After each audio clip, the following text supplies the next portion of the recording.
Hello everyone. তো নিশ্চয়ই তোমরা সবাই ভালো আছো। তো আজকে আমরা যে বিষয়টা নিয়ে আলোচনা করব সেটা হচ্ছে নবম শ্রেণীর সেই যে পদার্থের বিভিন্ন ধর্মগুলো যেগুলো আমরা আলোচনা করছিলাম, সেই ধর্মগুলোর মধ্যে আমরা যে বিষয়গুলো আগে আলোচনাটা করে নিয়েছিলাম সেখানে কতগুলো গুরুত্বপূর্ণ বিষয় আমরা আলোচনাটা করেছিলাম খুবই সংক্ষিপ্তভাবে। তো সেই সমস্ত বিষয়গুলোকে একটু ডেসক্রিপটিভ ওয়েতে আমরা আরো কিছু বিস্তারিত ভাবে তার আলোচনাটা করব। সেই সমস্ত বিষয়গুলো কি কি, যে সাইফন বিষয়টা নিয়ে একটু আলোচনাটা করব, সেই সঙ্গে প্লবতা বিষয়টা নিয়ে আলোচনাটা করব, ভিন্ন ভিন্ন কন্ডিশনে বা প্লবতাকে কাজে লাগিয়ে যে যন্ত্রটা সম্পর্কে আমরা জেনেছিলাম বা জানবো বলে বলেছিলাম সেই হাইড্রোমিটার। তার সঙ্গে সঙ্গে ভাসমান বস্তুর যে সাম্যটা নিয়ে একটু ডিটেলসে আলোচনাটা করব, সেই সঙ্গে যে কোনো তরল যদি সমবেগ কিংবা সমত্বরণে গতিশীল হয়, সেই উল্লম্ব কিংবা আনুভূমিক ভাবে গতিশীল হলে সেই সময় প্লবতার কি পরিবর্তনগুলো ঘটবে, চাপের কি ধরনের পরিবর্তনগুলো ঘটবে, এই সমস্ত বিষয়গুলো নিয়ে আমরা আলোচনাটা করব। তো সেই প্রসঙ্গে আমরা যেটা প্রথম বলছি সেইগুলো আলোচনার জন্য আমরা সাইফন বিষয়টা নিয়ে যেটা আগেই আলোচনাটা করেছিলাম। সাইফন কি আমরা জেনেছিলাম, একটা ইউ আকৃতির বাঁকানো যে নল, যার একটা বড় বাহু আর একটা ছোট বাহু থাকছে, এবং এখানে কিভাবে কাজ করে সেই প্রক্রিয়াটাতে যাচ্ছি না। এখন আমরা জেনেছি যে এখানে বায়ুমণ্ডলীয় চাপ কার্যকরী হবে, দ্বিতীয়ত হচ্ছে তরলের চাপ কার্যকরী হবে, আর অভিকর্ষজ ত্বরণ কার্যকরী হবে বা অভিকর্ষ বল কার্যকরী হয়ে তরলটা কিন্তু যে প্রবাহিত হতে থাকবে পাত্রের মধ্য দিয়ে। তো এই যে ছোট বাহু, এই যে বড় বাহু এবং ভূমির সমান্তরালে থাকা অংশের এই নলের মধ্য দিয়ে কি তিন প্রকারের যে এখানে চাপের পার্থক্য, এই যে দুটো বিন্দু আমরা এখানে এ বি বিন্দু যদি দুটো নাম দিয়ে দিই, এবং এই যে আমরা এখানে একটা অ্যাসাম্পশন করেছি এই পাত্র আর এই পাত্র দুটির যে পার্থক্য, উচ্চতার পার্থক্যের দরুন এখানে আমরা ধরে নিচ্ছি যে বায়ুর চাপের কোনো পার্থক্য হচ্ছে না এবং জি এরও কোনো পার্থক্য হচ্ছে না। এখানে কিছু আমরা যে অ্যাসাম্পশনটা ধরে নিয়েছি যে বিষয়ে, যে বায়ুর চাপ আর অভিকর্ষজ ত্বরণটাকে আমরা এই সামান্য উচ্চতার পার্থক্যের দরুন এখানে সমান হচ্ছে ধরে নিয়ে এটা আমরা করেছি। তো আরেকটা কি, এই যে তরলটা আমরা এখানে ব্যবহার করতে যাচ্ছি সেই তরলটাকে কিন্তু বায়ুর চাপের দরুন যতটা উচ্চতা পর্যন্ত বায়ুর চাপ তুলে রাখতে পারে তার থেকে ছোট হতে হবে যে সাইফনের নলের যে ছোট্ট বাহুটার দৈর্ঘ্য। তো এটা আমরা জেনেছি। তো এক্ষেত্রে আমরা আরো কয়েকটা যে গুরুত্বপূর্ণ বিষয় যেখানে আমরা আলোচনাটা করতে আসছি, সাইফনের ক্ষেত্রে যেগুলো প্রশ্ন আছে সেই আলোচনাটাতে আসছি। সেখানে যেমন ধরো মনে করছি যে সাইফনের কোন যে নলের কোন বিন্দুতে যদি ছিদ্র থেকে থাকে, ফার্স্ট যে H1 বড় যে ছোট বাহুটা, ছোট বাহুতে যদি কোনো জায়গায় ছিদ্র থেকে থাকে তাহলে কি হবে, যদি থেকে থাকে এমন জায়গায় কোনো ছিদ্র, তো এই জায়গায় বায়ু ওরা প্রবেশ করে বায়ুর চাপ কার্যকর হলে কি হবে, বায়ুর চাপ কার্য করলে তরল এখান থেকে নেমে চলে আসবে আর উপরের দিকে উঠতে পারবে না। তাহলে ছোট বাহুতে যদি কোনো কারণে ছিদ্র থাকে সেই ছিদ্রের মধ্য দিয়ে বায়ুর চাপ ক্রিয়া করবে এবং সেই চাপ ক্রিয়া করে তরল স্তম্ভকে আর উপরের দিকে উঠতে দেবে না। তাহলে কি হবে, সাইফনের ক্রিয়া ব্যাহত হবে, সাইফনের যে ক্রিয়াটা সেটা ব্যাহত হবে, অর্থাৎ ক্রিয়া করবে না। এখন দ্বিতীয় হচ্ছে, যদি দ্বিতীয় নম্বর বাহু অর্থাৎ বড় বাহুটা যেটা, সেই বড় বাহুতে এখন যদি ছিদ্র থাকে, এই ছিদ্রটা এখন ভিন্ন পজিশনের উপর নির্ভর করবে সাইফনের ক্রিয়াশীলতার উপর।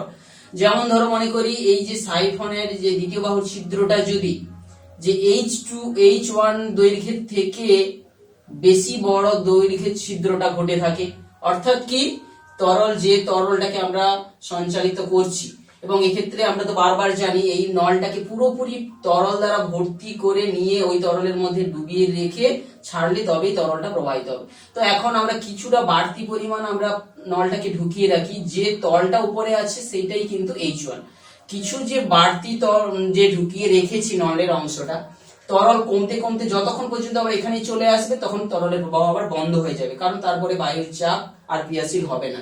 তো সে যাই হোক, এক্ষেত্রে নলের ছিদ্রটা যদি H1 বাহুর দৈর্ঘ্যের থেকে বড় দৈর্ঘ্যে অর্থাৎ আরো বেশি দূরত্বে করা হয়ে থাকে, তখন কিন্তু সাইফন ক্রিয়া করবে। সাইফনের ক্রিয়া ব্যাহত হবে না, সাইফনের ক্রিয়া থাকবে, কারণ বায়ুর চাপের দরুন এখানে যে কিছুটা কার্যকরী যে তরলটাকে আরো নামাতে সাহায্য করে দিচ্ছে, কিন্তু এখানে তরলের প্রবাহটা কিন্তু কমে যাবে, তরলের প্রবাহটা কিন্তু ব্যাহত হবে না, অর্থাৎ সাইফনের ক্রিয়া ব্যাহত হবে না, কিন্তু প্রবাহের যে হার কিন্তু কমে যাবে। কারণ অনেক যে সেই তুলনায় পার্থক্যটা কমে যাচ্ছে, তরলের চাপের পার্থক্য, আমরা যে এই এ বিন্দুতে যে চাপ আর বি বিন্দুতে যে চাপ, এদের মধ্যে পি এ আর পি বি চাপের পার্থক্যটা উচ্চতার H2 আর H1 এর পার্থক্যের উপর ভিত্তি করে হচ্ছিল। এখন এই পার্থক্য কমে যাওয়া মানে তরল প্রবাহের হারটা কিন্তু কমে যাবে। এখন ছিদ্রটা যদি H1 এর থেকে বড় ছিল বলে এটা হচ্ছিল না, কিন্তু H1 দৈর্ঘ্যের থেকে ছোট দূরত্বে হয়, অর্থাৎ এই সমস্ত কোন জায়গায় H2 বাহু, অর্থাৎ এটা হচ্ছে ছোট বাহু আর এটা হচ্ছে বড় বাহু, যেটার কথা বলছি ছিদ্রটা, যদি H1 এর থেকেও ছোট দূরত্বে কিছু হয়, এই এত দৈর্ঘ্যের থেকে ছোট দৈর্ঘ্যে কিছু হয়, তাহলে এখানে কিন্তু আর ক্রিয়া করবে না, সাইফন ক্রিয়া করবে না। কেন কি, এই জায়গায় ছিদ্র প্রবেশ দিয়ে বায়ু প্রবেশ করে বায়ুর চাপ এখানটায় ক্রিয়াশীল হয়ে যাবে। তো এই তখন H1 যে H2 বাহুটার যে বড় দৈর্ঘ্য ছিল বর্তমানে সেটা ছোট হয়ে দাঁড়াবে, তখন সেটা কিন্তু আর ক্রিয়া করবে না।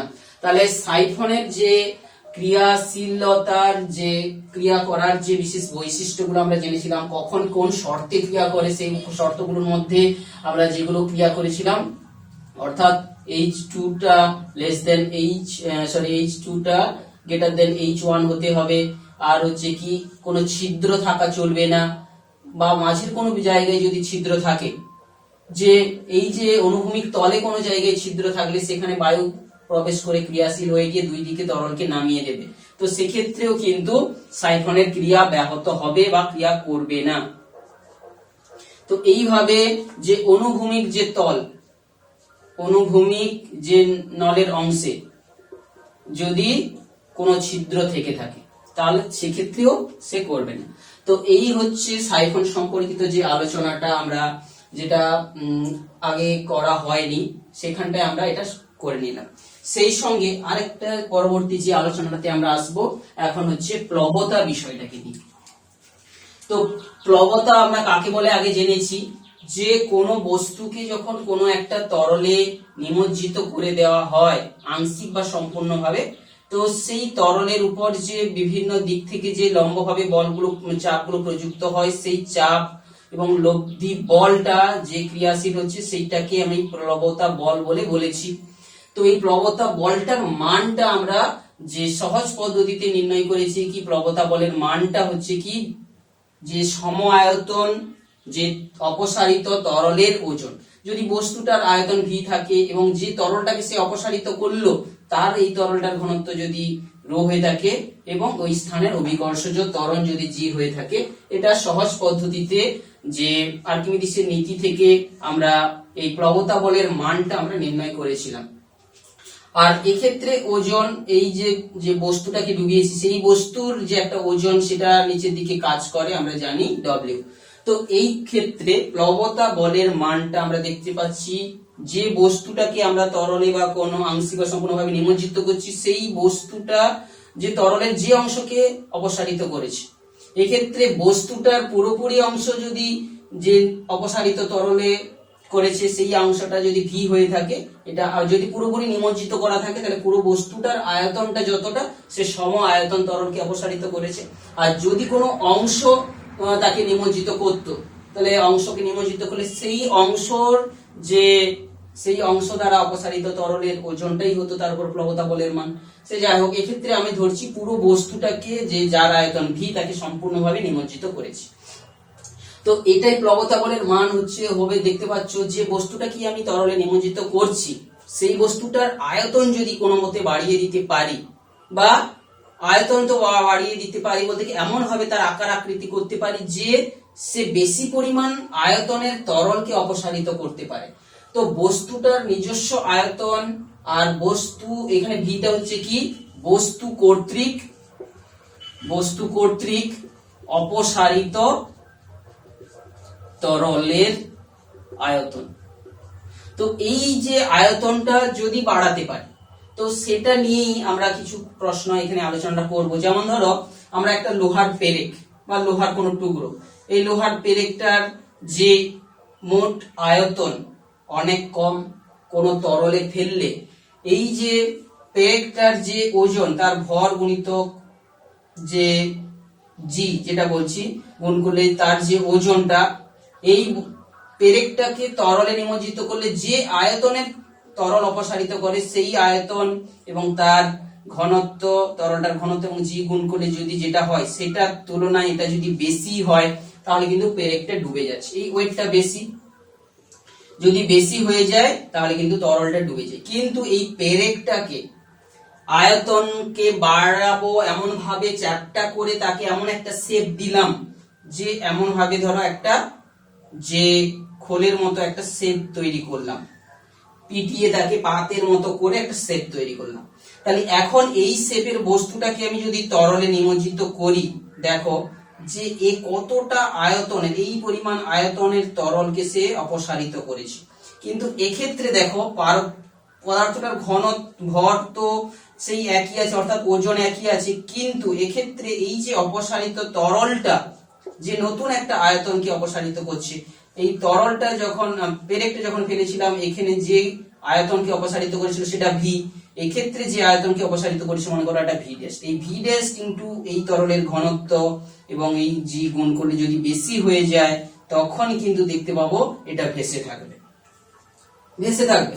তো এইটা ধর্মটা কি, অর্থাৎ আয়তনটা কত পরিমাণ অপসারিত তরলটার আয়তন আমি বাড়াতে পারছি তার উপর ভিত্তি করে প্রবণতা বলটা বেশি ক্রিয়াশীল হয়।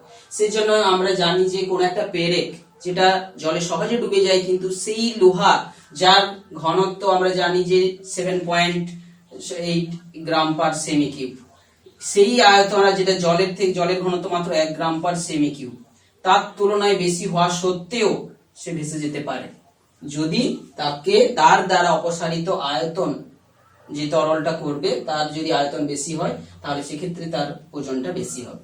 তো এই হচ্ছে ফার্স্ট হচ্ছে প্লবতা সম্পর্কিত আলোচনার একটা বিষয় আমরা আলোচনা করব। সেকেন্ড আর একটা পার্ট যে ঘনত্ব বিষয়টা নিয়ে আলোচনা করব, অর্থাৎ যে তরলের ঘনত্ব যত বেশি হবে তার কিন্তু সেই তরলের প্লবতা বেশি হয়ে যাবে। কারণ ধরো মনে করছি একটা এই জি এর মানটা বেশি, জলে এমনি ডোবালাম, জলে ডোবালে যে পরিমাণ আয়তন কোন বস্তুকে জোর করে ডুবিয়ে রাখলাম, যে পরিমাণ যে আয়তন অপসারিত করবে তার আয়তনের সমান তার ঘনত্ব জি গুণ করলে যে মানটা হবে, যদি বেশি ঘনত্ব হয় তাহলে এই টোটাল মানটা কিন্তু গুণটা বেশি হয়ে যাবে, অর্থাৎ ঊর্ধ্বমুখী বলটা সেটা কিন্তু বেশি হবে। অর্থাৎ রো যদি, তাহলে ঘনত্বের আলোচনার প্রসঙ্গে আমরা চলে আসি। তাহলে ফার্স্ট আমরা আলোচনাটা করছিলাম আয়তন সম্পর্ক নিয়ে, আয়তনের বিষয়টা কিভাবে প্লবতাকে প্রভাবিত করে। তাহলে প্লবতার আলোচনার প্রসঙ্গে ফার্স্ট আমরা আয়তনের আলোচনা করলাম। এরপরে আমরা যেটা করছি দ্বিতীয় নম্বর যে ঘনত্ব, ঘনত্বের বিষয়টা। তাহলে তরলটার ঘনত্ব যত বেশি হবে প্লবতা বল তত বেশি হবে, ঘনত্ব কম হলে প্লবতা তত কম হবে। অর্থাৎ এই যে ঘনত্ব বেশি কমের সঙ্গে প্লবতার সম্পর্ক রয়েছে, অর্থাৎ বেশি ঘনত্ব যুক্ত বস্তুর মধ্যে যে কোনো বস্তুকে ফেলে দিলে সে কম পরিমাণ তার মধ্যে ডুববে। তো এই ধর্মটাকে কাজে লাগিয়ে কিন্তু আমরা যেটা বলছিলাম না, হাইড্রোমিটার ঘনত্ব বা আপেক্ষিক ঘনত্ব মাপ করার যে যন্ত্র হাইড্রোমিটার তৈরি করা হয়েছে। তো হাইড্রোমিটার যন্ত্রটা কি, একটা কাঁচের তৈরি যে নল, তার গায়ে দাগ কাটা আছে এবং ঘনত্বের দাগ কাটা আছে উচ্চতার সঙ্গে, এবং এই নলের ভেতরে নলটা যাতে করে তরলের মধ্যে সহজা হয়ে ভেসে থাকতে পারে, হয় এখানটায় পারদ কিংবা লেড সীসা দিয়ে এখানে কিছুটা অংশ ভর্তি করা আছে এবং তাকে কাঁচ দিয়ে সুস্পষ্ট ভাবে তাকে বন্ধ করা রয়েছে।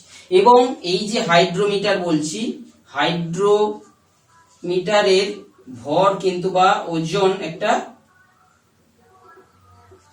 স্থির, এটা নির্দিষ্ট ওজনের একটা হাইড্রোমিটার। তো এখন দেখো এই হাইড্রোমিটারটাকে নিয়ে আমি যদি কোনো তরলে ফেলে দিই, তাহলে এই তরল কি করবে, তরলে ফেলে দিলে সেই তরলের কিছু অংশকে অপসারিত করবে, অর্থাৎ প্লবতা বল উপর কার্যকরী হবে। অর্থাৎ প্লবতা বল তার ওজনের সঙ্গে সমান হয়ে যাবে ভি ইন্টু রো ইন্টু জি। যে পরিমাণ আয়তনকে অপসারিত করলো সেটা মনে করছি ভি আয়তন তরলকে অপসারিত করেছে এবং এই ওজনকে সে ব্যালেন্স করে সে ভেসে থাকছে। এখন দেখো এই যে ঘন এই যে আয়তনটা, এই আয়তনটা আমরা জানি কি এই যে নলের প্রস্থচ্ছেদ, যে প্রস্থচ্ছেদ একটা সুষম প্রস্থচ্ছেদ যুক্ত একটা নল আছে এবং এর হচ্ছে উচ্চতা, কত উচ্চতা পর্যন্ত এই তরলটাকে মধ্যে নিমজ্জিত আছে সেইটাকে নির্দেশ করছে। তাহলে A into H into rho into G. তো এক্ষেত্রে দেখো এই যে রোটা যদি রেখে দিয়ে বাকি সব জিনিসগুলোকে আমি নিয়ে আসি, ডব্লিউর নিচে এ এইচ জি নিয়ে আসি।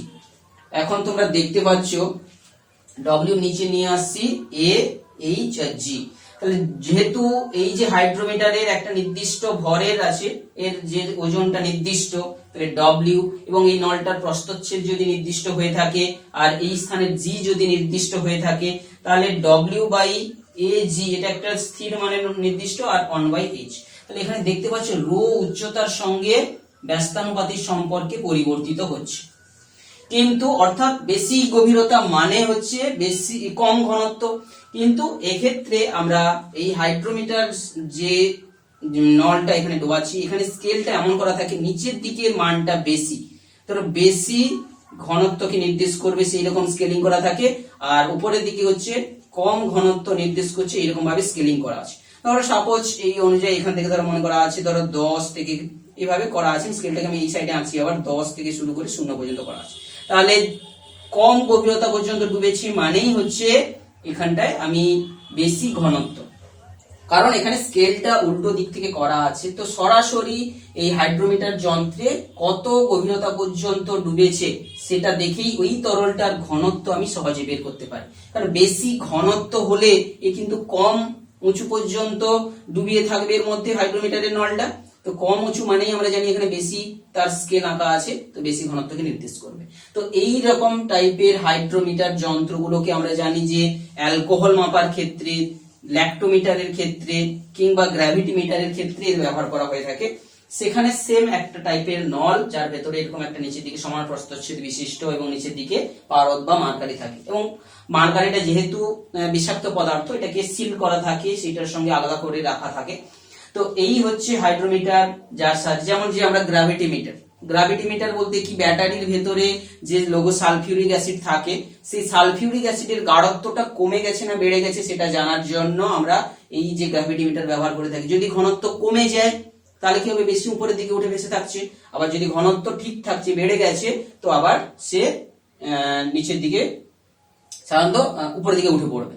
অর্থাৎ ঘনত্ব যদি কমে গেছে তাহলে কিন্তু বেশি ডুবে থাকবে, আর ঘনত্ব যদি ঠিকঠাক হয়ে গেছে তো আবার ঠিক যথারীতি সে উপরের দিক করে ভেসে থাকবে, অর্থাৎ কম অংশ তরলের মধ্যে থাকবে। এই হচ্ছে হাইড্রোমিটার যন্ত্রে কি করে প্লবতাটাকে কাজে লাগিয়ে ঘনত্বটাকে নির্ণয় করা হয়, যেটার আলোচনাটা আমরা পরে করব বলে আগের ক্লাসে উল্লেখ করেছিলাম, সেটার আলোচনাটা এখানে করে নিলাম। সেই সঙ্গে যে প্লবতার আলোচনাতে আর একটা গুরুত্বপূর্ণ বিষয় রয়েছে, যেটা আমরা বলছিলাম যে অভিকর্ষজ ত্বরণ। তৃতীয় নম্বর আলোচনাতে আসছি আমরা অভিকর্ষজ ত্বরণ, যেটাকে আমরা জি নামে উল্লেখ করছি। এখন দেখো কোন স্থানের অভিকর্ষজ ত্বরণ তো একটা নির্দিষ্ট, এখন কোনোভাবে কোন একটা বস্তু মনে করো তরলের মধ্যে গতিশীল হচ্ছে, তরলের মধ্যে এ ত্বরণ নিয়ে গতিশীল হচ্ছে, তাহলে দেখো অনুভূমিক ভাবে গতিশীল হচ্ছে। অনুভূমিক ভাবে গতিশীল হওয়ার অর্থই হচ্ছে এই যে জি কাজ করছে নিচের দিকে, এ কাজ করছে এই দিক বরাবর গতিশীল হচ্ছে, তাহলে বস্তুতে যে লব্ধি ত্বরণ সৃষ্টি হবে সেটার মান কত, √g² + a²। এখন আমরা জানি অভিকর্ষজ ত্বরণের সঙ্গে লম্ব বরাবর হচ্ছে প্লবতা বল ক্রিয়াশীল হবে, তাহলে প্লবতা বলটা কিন্তু একটু কাত করে প্লবতা বল ক্রিয়াশীল হবে। তাহলে যে বস্তুটা যদি কোনো বস্তু যেটাকে আমি তরলে নিমজ্জিত করেছি সে কোনো কারণে গতিশীল হচ্ছে একটা ত্বরণ নিয়ে, তাহলে তার যে জি ইফেক্টিভ, যে লব্ধি অভিকর্ষজ ত্বরণ যেটা ইফেক্টিভ সেটা চেঞ্জ হয়ে যাওয়ার জন্য কিন্তু প্লবতা বলের মানটা কিন্তু চেঞ্জ হয়ে যাবে। অর্থাৎ যদি এরকম ভাবে অনুভূমিক ভাবে গতিশীল হয়ে ত্বরণ নিয়ে যাচ্ছে, বস্তুটি যদি ত্বরণের মধ্যে যদি উল্লম্ব ভাবে একটা ত্বরণ নিয়ে যাচ্ছে, তখন কি হয়ে যাবে? ত্বরণ নিয়ে গেলে অভিকর্ষজ ত্বরণ সাপেক্ষে ওই ত্বরণটা কিন্তু বেড়ে যাচ্ছে। অর্থাৎ যে প্লবতা বলের ক্ষেত্রে যেটা জি ইফেক্টিভ বলে ধরছি, সেটা বেড়ে যাওয়ার জন্য প্লবতা বলটা কিন্তু বেশি হচ্ছে। আবার যদি কোনো বস্তু ওই তরলের মধ্যে নিচের দিকে জি ত্বরণ নিয়ে গতিশীল হয়, সেক্ষেত্রে একই অভিমুখে গতিশীল হওয়ার জন্য যে কোনো একটা জি এর অভিমুখ আর এ এর অভিমুখ একই দিকে, তো সেক্ষেত্রে যে লব্ধি যে ইফেক্টিভ যে গ্র্যাভিটেশন অভিকর্ষজ ত্বরণটা, সেটা কিন্তু একটু কমে যাবে। যার দরুন কি হবে? যে প্লবতা বলটা, কারণ জি আর বাকি সবকিছু তো একই থাকছে, তো প্লবতা বলটা কিন্তু চেঞ্জ হবে। তো বস্তুর উপর প্লবতা বলটা চেঞ্জ হওয়ার সঙ্গে সঙ্গে আমরা জানি আরো অন্যান্য প্রভাব কিন্তু চলে আসবে। এখন আমরা এই জি এর মান, অভিকর্ষজ ত্বরণের মানটা যে যদি শূন্য হয়ে থাকে, তো এখন আমরা যে আলোচনাটা করছি যেটা হচ্ছে অভিকর্ষজ ত্বরণ সম্পর্কের আলোচনা, তো সেক্ষেত্রে আমরা দেখি এই জি যে প্লবতার সূত্রে জিটা রয়েছে, জি এর মান বাড়লে কমলে প্লবতা বলের মানের দিকটাও কিন্তু চেঞ্জ হবে। কিন্তু উল্লম্ব বা অনুভূমিকের ক্ষেত্রে প্লবতা বলের মানটা চেঞ্জ হলেও দিকটা কিন্তু সেই যে লম্ব বা উল্লম্ব বরাবরই থাকবে। এক্ষেত্রে প্লবতা বলের দিকটা একটু সামান্য চেঞ্জ হতে পারে, কিন্তু এক্ষেত্রে চেঞ্জ হবে না। এখন দেখো এই জি এর মান যদি শূন্য হয়, তখন কি হবে? অভিকর্ষজ ত্বরণ নেই, সেক্ষেত্রে প্লবতা বলের মান শূন্য হবে। তখন কি হয়ে যাবে? এফ বি জি হবে। কখন কখন জি শূন্য হয় না? আমরা জানি একটা অবাধে পতনশীল বস্তু, কোনো একটা বস্তু বিনা বাধায় পড়ে যাচ্ছে, তখন জি এর মান শূন্য হয়। কেন শূন্য হয় না? যে এটা একটা কিন্তু যে একটা নির্দেশ তন্ত্র, যেই বস্তুর নির্দেশ তন্ত্রের সাপেক্ষে পাশাপাশি মাধ্যমও কিন্তু সমান ত্বরণ নিয়ে গতিশীল হচ্ছে, তো সেক্ষেত্রে তাদের সাপেক্ষে যে অর্থাৎ মাধ্যমের কণাগুলোর সাপেক্ষে বস্তুর যদি আমি ত্বরণ নির্ণয় করি, তাহলে তারা সবাই তো তাদের সঙ্গে সমান গতিতে গতিশীল হচ্ছে, তাহলে তাদের যে জি মাইনাস ত্বরণটাও এটাও জি হয়ে যাচ্ছে, যে জি ইফেক্টিভ যেটা আমরা নির্ণয় করব জি মাইনাস জি হয়ে যাবে তখন শূন্য। অর্থাৎ বাধাহীন ভাবে কোনো বস্তু যখন পড়ছে, তো তার সঙ্গে থাকা মাধ্যমের কণাগুলোর সাপেক্ষে আমি যদি ওই গতিশীল বস্তুটার ত্বরণ বের করি, তখন সেক্ষেত্রে অভিকর্ষজ ত্বরণ শূন্য হয়ে যাচ্ছে, তো সেক্ষেত্রে কিন্তু প্লবতা বল শূন্য হয়ে যাবে। তো এই প্লবতা বল শূন্য কখন কখন হয়ে থাকে? আমরা যখন জানি যে কোনো বস্তুর উপর যদি দুটো বল সমানভাবে প্রযুক্ত হয়, লব্ধি বল যদি শূন্য হয়, তখন এই যে মানে পৃথিবীর দ্বারা আকর্ষণ বল এবং প্লবতা দ্বারা যে ঊর্ধ্বমুখী বল দুটো যখন সমান হয়, তখন কিন্তু বস্তুটা যে জি শূন্য অবস্থায় আছে আমরা ধরতে পারি।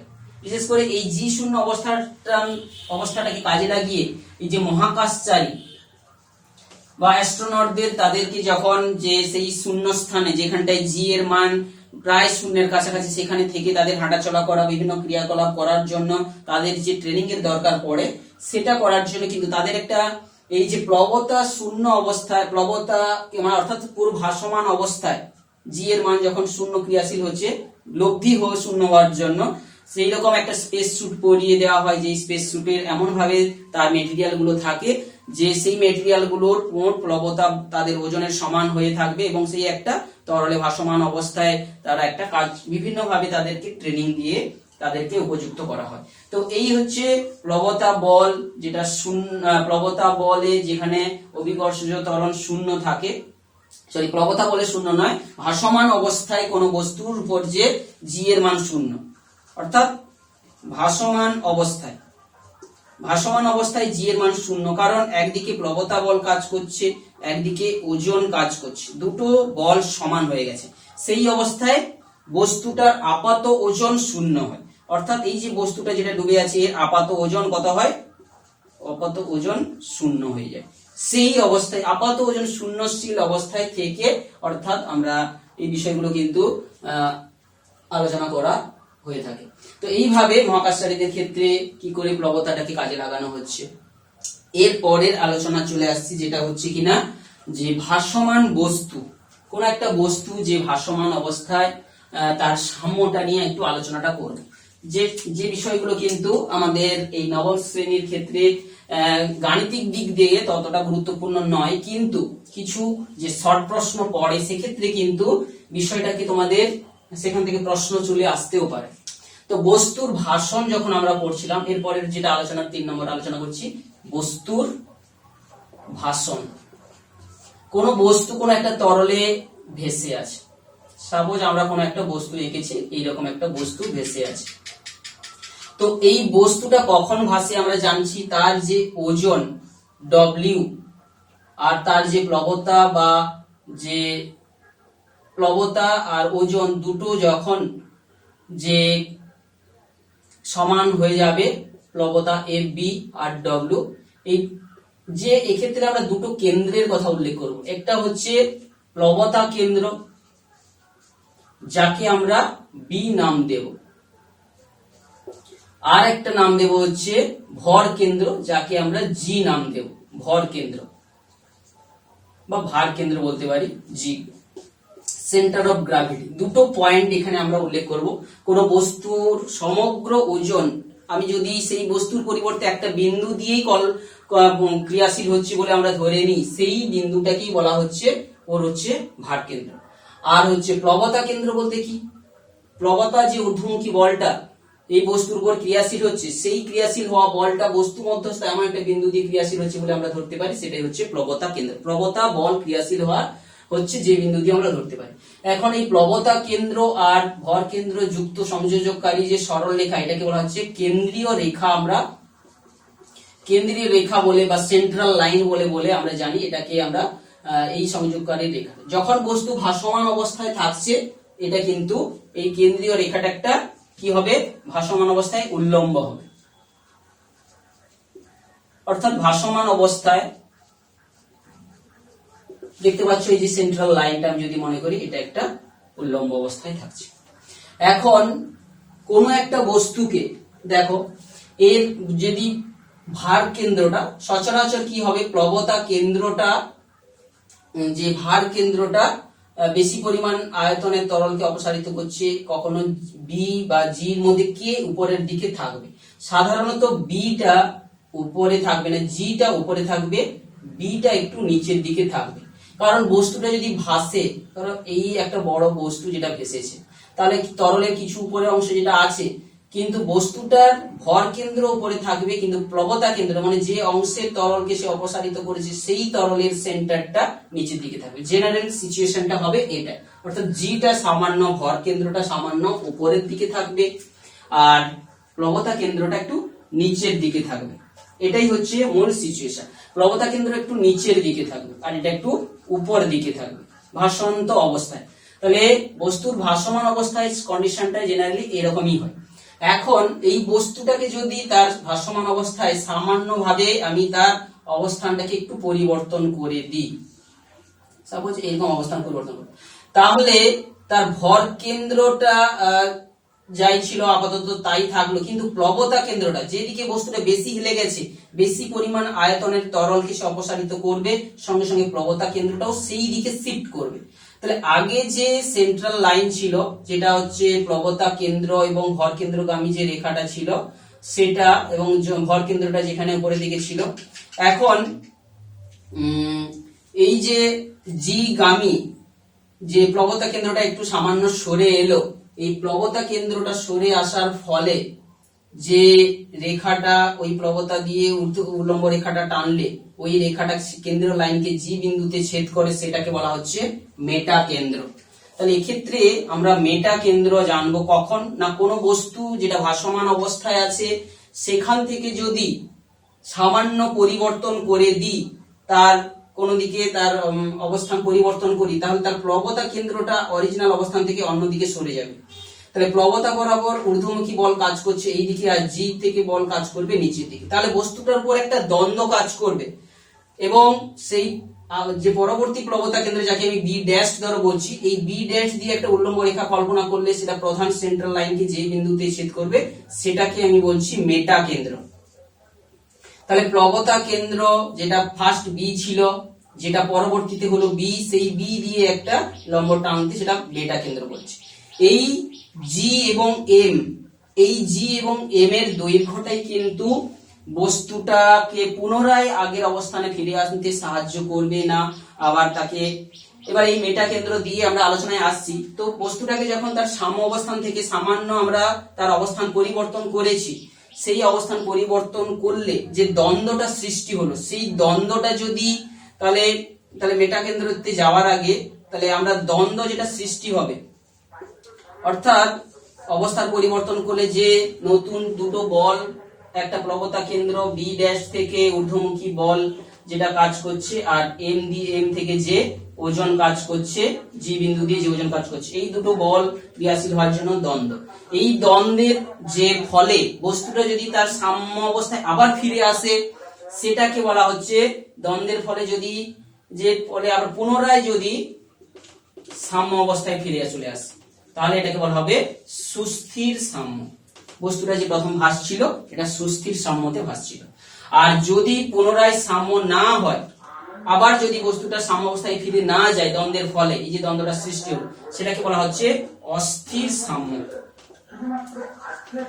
অর্থাৎ বস্তুটা যে সাম্য অবস্থায় ফিরে আসতে পারছে কি না আসতে পারছে তার উপর ভিত্তি করে আমরা সেই সাম্যটাকে, যে বস্তুটা ভাসন্ত অবস্থায় যে সাম্যটাকে আমরা সুস্থির সাম্য বলবো না অস্থির সাম্য বলবো, সেটা নির্ধারিত।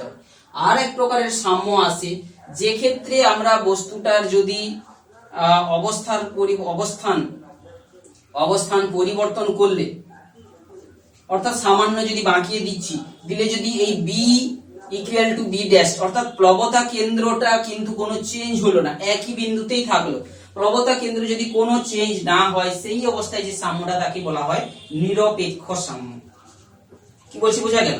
অর্থাৎ কোন বস্তু কোন তরলে ভাসছে, সেই অবস্থায় তাদের প্লবতা কেন্দ্র রয়েছে, ভার কেন্দ্র রয়েছে। এখন বস্তুটিকে যদি সামান্য তার অবস্থানের পরিবর্তন করে দেওয়া হয় সাম্য অবস্থান থেকে, তখন তার প্লবতা কেন্দ্র চেঞ্জ যদি হয়ে যায় বা যদি না হয় একেবারে, তাহলে কি হচ্ছে, তার সেন্ট্রাল লাইন যেই কে সেই থাকছে, তখন সেটা কিন্তু আমরা বলে থাকি নিরপেক্ষ সাম্য।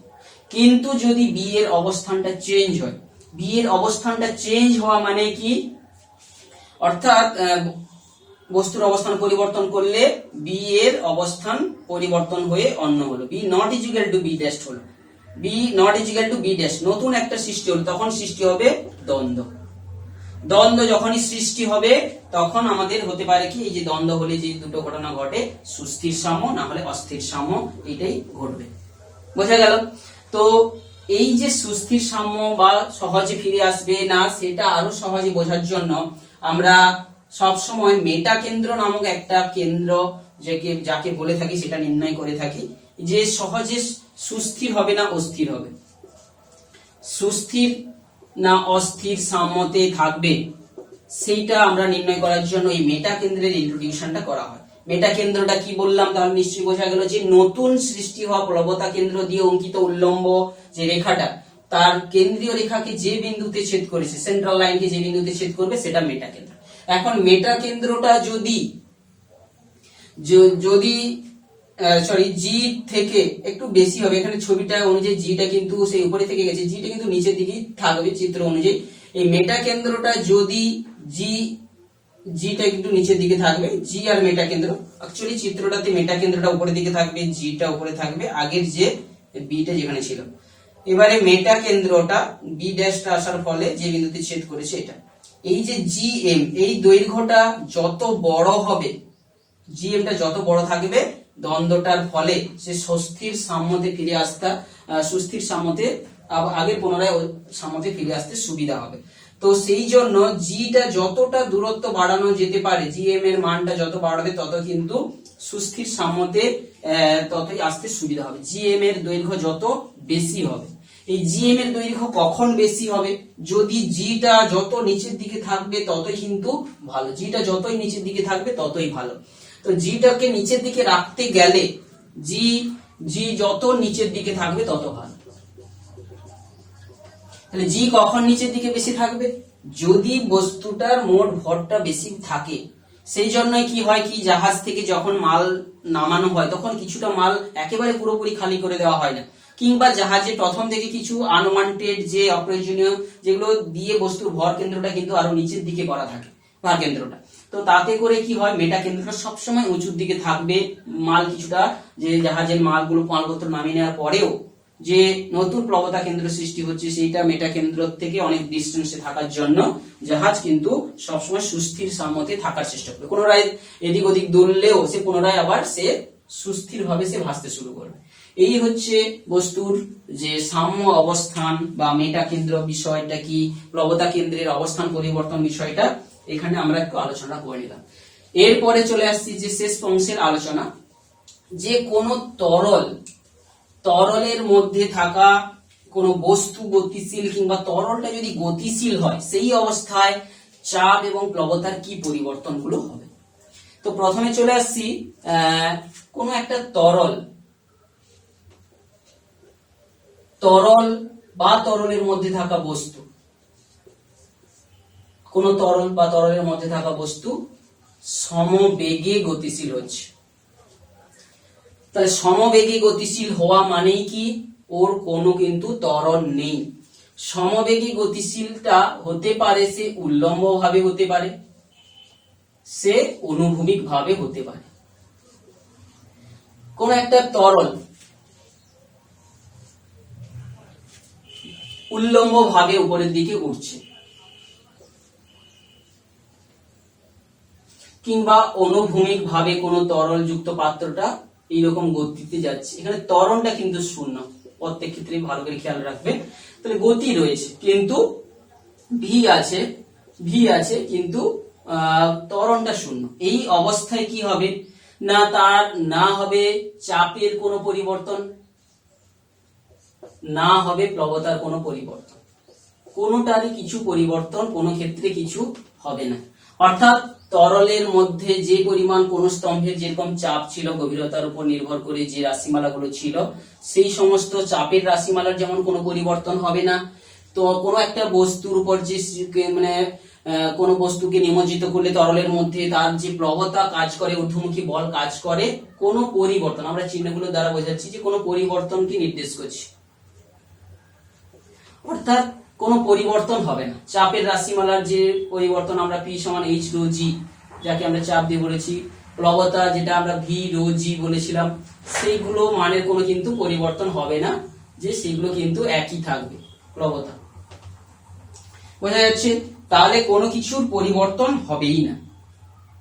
কিন্তু সমবেগে গতিশীল না হয়ে কোনো তরল, যদি আমরা তরলটার কথা বলছি, বস্তুটার ত্বরণ সহ গতিটা আমরা আগেই আলোচনাটা করে নিয়েছিলাম যে প্লবতার ক্ষেত্রে তরল যদি ত্বরণ সহ গতিশীল হয়, ত্বরণ সহ গতিশীল, যদিও গতিশীল তরলের ধর্ম নিয়ে আমরা কিন্তু পরে আলোচনা করব, যেখানটায় যে আমরা বার্নৌলির নীতি জানবো। তো এখানে তরল যদি ত্বরণ সহ গতিশীল, সে উল্লম্ব বরাবর গতিশীল হতে পারে, সে আবার অনুভূমিক বরাবরও গতিশীল হতে পারে। তো আমরা এক্ষেত্রে যেহেতু আমাদের কিছু ইকুয়েশন ডিরাইভ করতে হবে, তো আমরা ইকুয়েশন একটু নিচের দিকে লিখছি। তাহলে উল্লম্ব ভাবে কোন তরল গতিশীল হচ্ছে,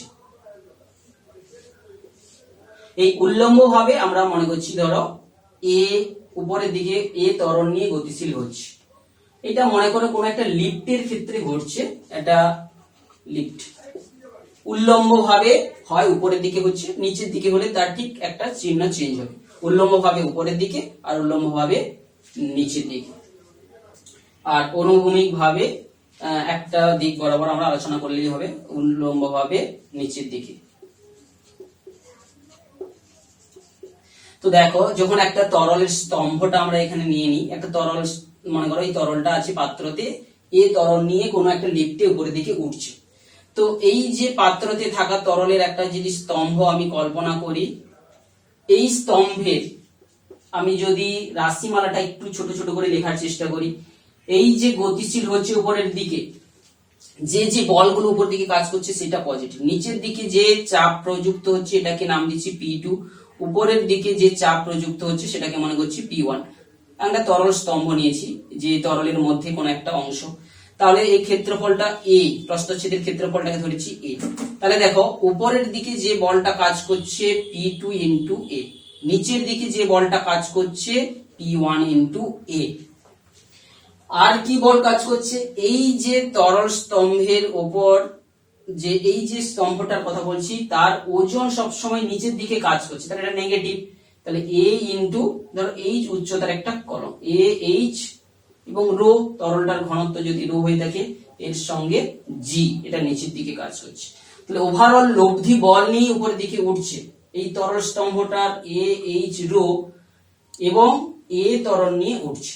তাহলে নিউটনের সূত্র থেকে আমরা জানি এইটার উপর প্রযুক্ত হওয়া মোট ঊর্ধ্বমুখী বল, যেটা যেটা আমরা এটা উপরের দিকে কাজ করছি, আর মোট নিম্নমুখী বল এই চাপের দরুন যে ঘাতটা আর ওজনের দরুন। তাহলে এটা হচ্ছে ওর ওজন, এটা হচ্ছে নিম্নমুখী ঘাত, নিম্নঘাত, এটা ঊর্ধ্বঘাত।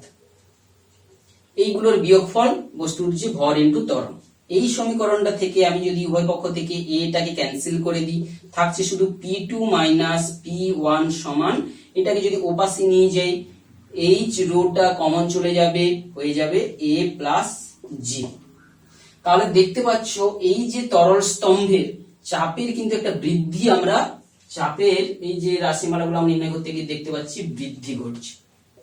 ঠিক আছে, প্লবতার কি হচ্ছে, চাপের মানে বৃদ্ধি, চাপের পার্থক্য হওয়া মানেই কিন্তু ওর উপর একটা তরলের উপর প্লবতা বৃদ্ধি পাচ্ছে, প্লবতাও বৃদ্ধি হচ্ছে।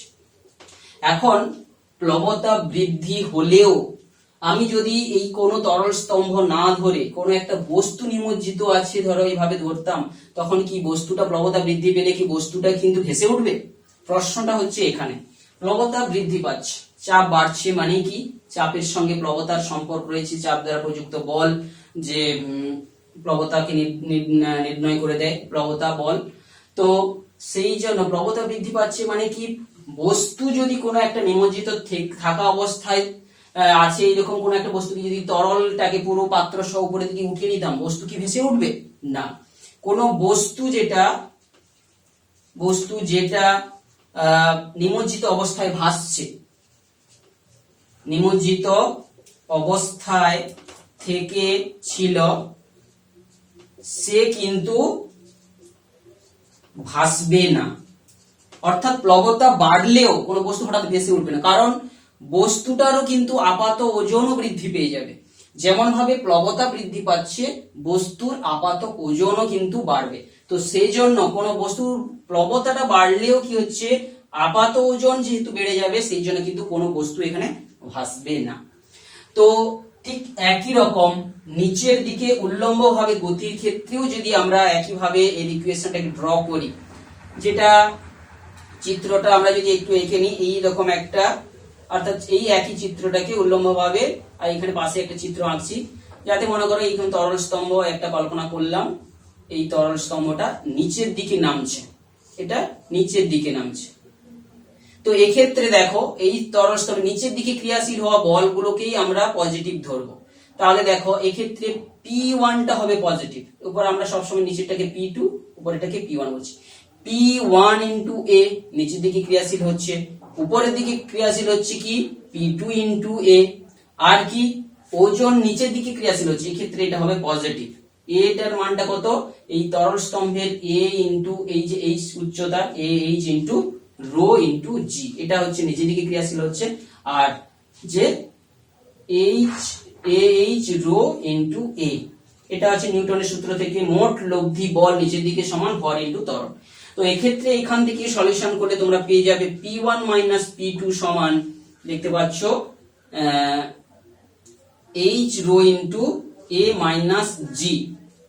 অর্থাৎ নিচের তলের যখন নিচের দিকে নামছে, উপরের তলের যে চাপটা কিন্তু বেশি হবে। যদি এক্ষেত্রে একটু যে মানগুলো ত্বরণ কত ত্বরণ নিয়ে নামছে সেই মানটাকে যদি খেয়াল করো, তাহলে অ্যাকচুয়ালি P2টাকে যদি মাইনাস নিয়ে P2 মাইনাস P1 করো, অ্যাকচুয়ালি জি এর মানটা তুলনায় বেশি ধরো নামছে না ত্বরণ নিয়ে, তাহলে এখানে কিন্তু এইচ রো ইন্টু জি মাইনাস এ, অর্থাৎ নিচের তলের চাপটা কিন্তু একটু কমে যাবে, জি মাইনাস এ হচ্ছে। অর্থাৎ যেখানে স্থির তরলে হলে এইচ রো জি হতো, ত্বরণ নিয়ে নিচের দিকে নামলে কিন্তু একটু কিন্তু চাপ হ্রাস হচ্ছে, তোমরা দেখতে পাচ্ছ। চাপ হ্রাস হচ্ছে মানে প্রবণতাও হ্রাস হবে, প্রবণতা হ্রাস হবে। অর্থাৎ এক্ষেত্রেও আমরা বলছি বস্তু কি আরো বেশি ডুবে যাবে? এক্ষেত্রেও বস্তু কিন্তু আরো ডুবে যাবে না। কারণ কি, বস্তুরও সেক্ষেত্রে যে কার্যকরী ইফেক্টিভ যে ওয়েট সেটাও কমেছে। তো এক্ষেত্রে প্রবণতা বৃদ্ধি পাবে, চাপও বৃদ্ধি পাবে। এক্ষেত্রে চাপ হ্রাস হবে, প্রবণতা হ্রাস হবে, কিন্তু বস্তু ডুবে যাবে না কিংবা এখানে বস্তু ভাসবে না। এই হচ্ছে উল্লম্ব ভাবে কোনো তরল যখন গতিশীল হয় সেক্ষেত্রে প্রবণতার মানগুলো কি হবে। তোমাদের যদি শর্ট প্রশ্ন আকারে দেয়, এবং গাণিতিক নিশ্চয়ই প্রমাণটা বুঝতে পারছো, কিন্তু শর্ট প্রশ্ন হিসেবে তোমাদের যে এইরকম কনক্লুশন যেগুলো আমরা পাচ্ছি সেখান থেকে তোমাদের দিতে পারে। এখন চলে আসছি অনুভূমিক ভাবে গতিশীল। এখন চলে আসছি তরলটা যদি অনুভূমিক ভাবে গতিশীল হয়, তো অনুভূমিক ভাবে গতিশীল অর্থাৎ একটা তরল মনে করছো, একটু জাস্ট মুছে আমরা উপর দিকে করছি। তো তরলটা এখানে এই পাত্রে রেখেছি, এখন এই তরল রয়েছে। অনুভূমিক ভাবে গতিশীল যখন হচ্ছে, অর্থাৎ ত্বরণ নিয়ে আমরা গতিশীল হচ্ছে বলছি, কারণ সমবেগী গতিশীল হলে তার ক্ষেত্রে কোনো কিছুই ঘটে না, চাপের ক্ষেত্রে হোক বা প্রবণতার ক্ষেত্রে হোক। তো যদি ত্বরণ নিয়ে একটা গতিশীল হচ্ছে মনে করো, তাহলে ত্বরণ নিয়ে গতিশীল হচ্ছে এইরকম একটা কোনো অনুভূমিক, যে আমরা যদি তরলের স্তম্ভ কল্পনা করি যার এই পৃষ্ঠের চাপ P1, এই পৃষ্ঠের চাপ মনে করি P2, তাহলে এক্ষেত্রেও যদি আমরা ইকুয়েশনটা লেখার চেষ্টা করি, P1A এই দিকে চাপটা যেটা তরলটাকে গতিশীল করাচ্ছে, এই বলটা P1A মাইনাস P2A এটা গতিকে বাধা দিচ্ছে। তাহলে এই যে লব্ধি বল সেটাই সৃষ্টি হচ্ছে, ত্বরণ সৃষ্টি করছে বস্তুটাতে। অর্থাৎ এই স্তম্ভ যদি মনে করি H ইন্টু A এবং ওর ঘনত্ব, তার সঙ্গে সৃষ্টি হচ্ছে A ত্বরণ। তাহলে এটা বল, সেটা হচ্ছে ত্বরণ। নিউটনের দ্বিতীয় গতিসূত্র থেকে স্পষ্ট হয়ে গিয়ে দেখতে পাচ্ছ P1 minus P2, P1 minus P2 সমান হয়ে যাচ্ছে, এটা চলে যাচ্ছে A রো H, A থেকে যাচ্ছে রো H থাকবে। তো এখন এই পৃষ্ঠে চাপের সঙ্গে এই পৃষ্ঠে চাপের পার্থক্য হচ্ছে মানে কি, এবং এই P1 এর চাপ বেশি হচ্ছে, অর্থাৎ কি এই পৃষ্ঠে তরলের স্তর কিন্তু একটু হেলানো হয়ে যাবে। এই পৃষ্ঠে চাপ বেশি আর এই পৃষ্ঠে চাপ কম হচ্ছে, মানে এই পৃষ্ঠের উচ্চতা যদি H1 হয়, এই পৃষ্ঠের তরলের উচ্চতা কিন্তু আলাদা হবে। অর্থাৎ এক্ষেত্রে আমরা যদি দেখতে পাই H1 রো G এর উপরে আর H2 রো G আলাদা হবে, সমান হচ্ছে A রো H। এবং জিটাকে কমন নিয়ে তোমরা যদি পেয়ে যাও যে রোটা উভয় সাইড থেকে তোমরা যদি ক্যান্সেল করে দাও, ক্যান্সেল করে দিলে তোমরা পেয়ে যাবে H1 মাইনাস H2 সমান A H by rho, sorry A rho H by G,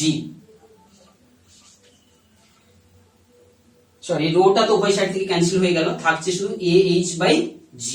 তো এক্ষেত্রে তোমরা দেখতে পাবে যে উচ্চতা H1 মাইনাস H2, এই যে উচ্চতার পার্থক্য, এখান থেকে একটা স্ট্রেট লাইন টানলে উচ্চতার যে পার্থক্য এবং তার যে বস্তুটার দৈর্ঘ্য, এটা অ্যাকচুয়ালি হয়ে যাচ্ছে এই উচ্চতার পার্থক্য, মানে এটা অ্যাকচুয়ালি H1 মাইনাস H2 এটা হচ্ছে tan থিটা সমান A বাই G। তো এই যে এখান থেকে আমরা যে কোণটা সৃষ্টি হবে তার যদি tan থিটা বার করতে পারি, তাহলে এখান থেকে আমরা পেয়ে যাব হচ্ছে tan থিটা সমান A বাই G। কোন তরল কত কোণে উত্থিত হবে সরাসরি আমরা যে তরলের গতি এবং চাপ থেকে কিন্তু আমরা এখানে নির্ণয় করতে পারবো।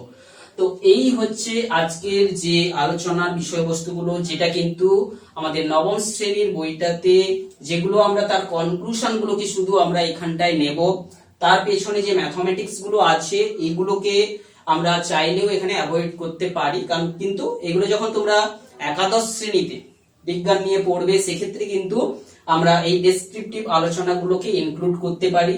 তো এখান থেকেই আমরা শুধু কনক্লুশন মূলক যে সিদ্ধান্তগুলো যেগুলো প্রশ্ন আকারে আসতে পারে সেইটার জন্যই কিন্তু আমরা এই ভিডিওটাকে তৈরি করলাম। তোমরা নিশ্চয়ই দেখে এটা বুঝবে এবং উপকৃত হবে।